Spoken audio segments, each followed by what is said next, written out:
வணக்கம் நண்பர்களே. இது உங்கள் பாபு பி.கே. சேனல். இன்று நம்முடன் பகிர்ந்து கொள்ளப் போகும் புனித பயணம். அறுபடை வீடுகளில் மூன்றாவது. முருகப்பெருமானின் ஞான பரம்பரை அருளும் இடம். பழமுதிர்சோலை முருகன் திருக்கோவில். அழகிய மலையடிவாரத்தில் சூழலில் நாவல் மரங்கள் சாகாவரம் கொண்ட சோலைகளால் சூழப்பட்ட இத்தலம். அருமையான ஆன்மீக அனுபவத்திற்கு ஒரு ஜீவசாட்சி. பகுதி 1. ஞானத்தின் சோதனை. ஔவையார் முருகன் சந்திப்பு.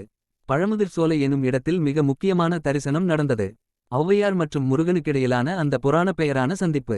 முருகன் ஒரு சிறுவனாகவே நாவல் பழங்களை தருவா எனக் கேட்கிறார். ஔவையாரிடம் சுட்டப்பழம் வேண்டுமா சுடாத பழம் வேண்டுமா என்று கேட்கிறார். அந்த கேள்வி ஞானத்தை சோதிக்கும் ஒன்று. ஔவையார் சிறுவனை ஒரு சாதாரண கிராமப் பையனாக எண்ணினாலும் முருகன் தனது ஞானவெளிப்பால் அவளை கண்ணீர் வடிக்க செய்கிறார்.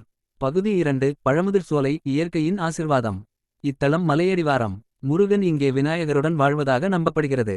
அதுவும் திருமணமான நிலையில் அல்லாமல் அகிலந்தையே ஆலம் வடிவில். இதன் தனித்துவம்.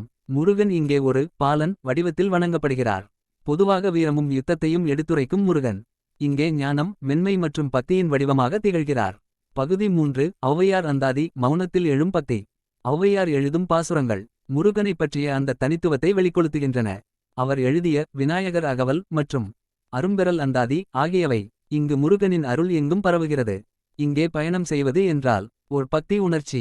ஊர் கடந்து கோவில் அடைந்து உள்ளம் நெகிழும் தருணம். பகுதி 4. பழமுதிர்சோலையின் பரிசுகள். இயற்கை சோலை. அகத்தியர் வழிபட்ட மலை. பழங்களை பொழியும் மரங்கள். முருகனின் புனித சந்நிதி. கிழக்கு நோக்கிய தரிசனம். முடிவும் அழைப்பும். பழமுதிர்சோலை முருகன் ஞானத்தின் சின்னம். அவர் சிறுவனாய் தோன்றி பெரியாவர்களுக்கு புது உணர்வுகளை தந்தார். இது வெறும் கோவில் அல்ல, இது மனம் திறக்கும் இடம். இந்த ஆன்மீக பயணம் உங்களுக்கு பிடித்ததா?